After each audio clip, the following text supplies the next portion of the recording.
This is the Bahamas Tonight, the Northern Edition. Good evening, I'm Sabrina Brown. It's great to have you with us.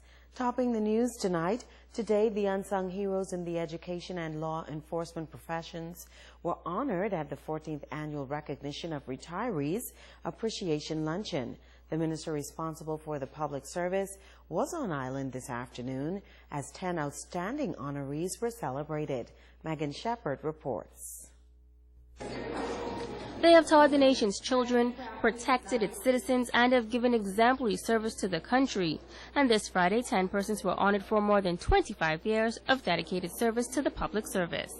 Minister responsible for public service, the Honorable Shane Gibson, says he commends today's honorees for their commitment to service, as one does not enter these professions for money, but rather for the love of their careers. It is significant that all of you are trailblazers, having been among the first Bahamians to have been appointed to the public service in an independent Bahamas. And in this regard, we acknowledge your combined contribution of 328 years to the development of a public service. A public service that is more complex and mandated to serve the needs of a more educated and demanding citizenry. As a result of your contribution, we are a stronger and better nation today. Today's honorees were retired during the 2012-2013 fiscal year. He says now is the time for them to embark on new and exciting journeys, travel, and take part in recreation activities because they deserve it. You are indeed pace setters and have set the pace for others in the public service. We hope that younger professionals will be inspired to become exemplary officers just as you are. These young trailblazing professionals are the new generation of Boodles, Shepherds, Roses, Sands, Fowlers, Johnsons, Forbes, Hunt, and Dawkins in our country. And as you reflect on your many years of service and look to the future, I wish to really thank you on behalf of the government and the people of our country for your many years of dedicated service to this great nation of yours. I congratulate you. Minister Gibson also encouraging the retirees to remain involved in their communities and to continue sharing their talents with others. This is the only country in the world where you have a wealth of experience moving on, and we actually encourage them not to come back. Where every other country, when they have this wealth of experience that they would have invested in over the years, they encourage you to come back and continue to be a part of nation building. And so we hope that somewhere along the way you would continue to use your services, if not in an official capacity, but certainly in an unofficial capacity, where you continue to build our wonderful country. God bless you and all the best.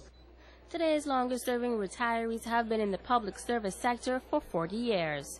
Megan Shepard, ZNS Network News. Yesterday was observed as World Teachers Day, but today the Bahamas Union of Teachers hosted a special church service to recognize the invaluable role that teachers play in nation building. During the service, 3 outstanding educators were recognized. Shashina Roll has that story.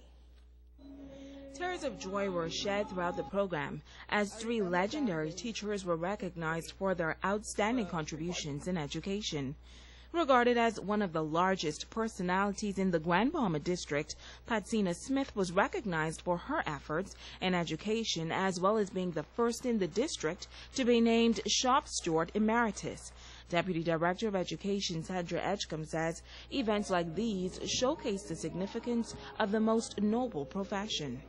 To all of us who have gathered here today, and I am also a teacher, your contributions, your commitment, your dedication, your hard work, and your diligence, even when you have not been paid, even when you don't know when you're going to be paid, and you've used all of your money to decorate your bulletin boards and buy supplies and equipment that nobody remembers and nobody acknowledges.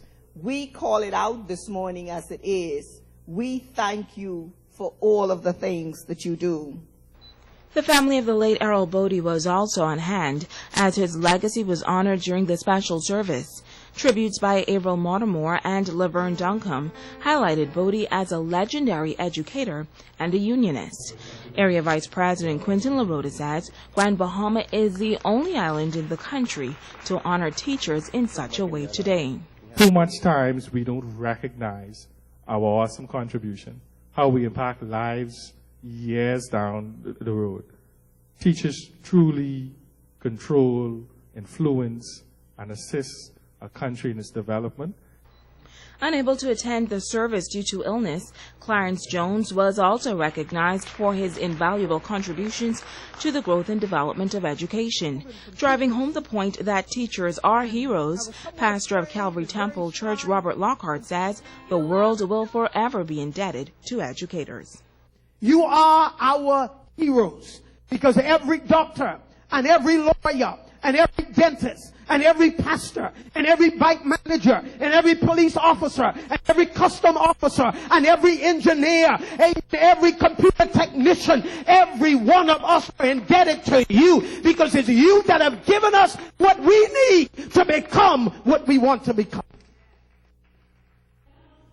And so we say thank you to you. Shoshana Roll, ZNS Network News. Thank you, Sheena. The Grand Bahama Christian Council and the Ministry of Tourism learning more about a Christian cruise program that could be of benefit to Grand Bahama. The ship family cruise has been setting sail to New Providence and islands in the Caribbean over the past 5 years. But local pastors would like to see the cruise change course and dock in Freeport. Derek Stubbs is coordinating the effort along with the Ministry of Tourism. They've been coming for the last probably 5 years, but they've never had any connection on the island locally. They've just been doing things on board the ship, and so now we're trying to foster a good relationship with them and all the stakeholders, the religious tourism personnel of the Ministry of Tourism, as well as pastors on the island, so that we can begin moving ahead with local gospel events with them. The island.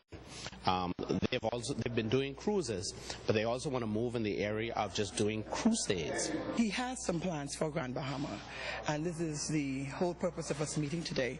He wants to reveal some of those plans that he has said the Lord has laid on his heart for Grand Bahama. And of course, with religious tourism being one of the main keys to tourist driven in Grand Bahama, we want to embrace this opportunity. And whatever the ministry can do to make sure that his plans come to fruition, we're here to do that. And I'm excited about it, and I'm sure that he is, and with the level of excitement that he's talking right now on, we're going to go some places in Grand Bahama.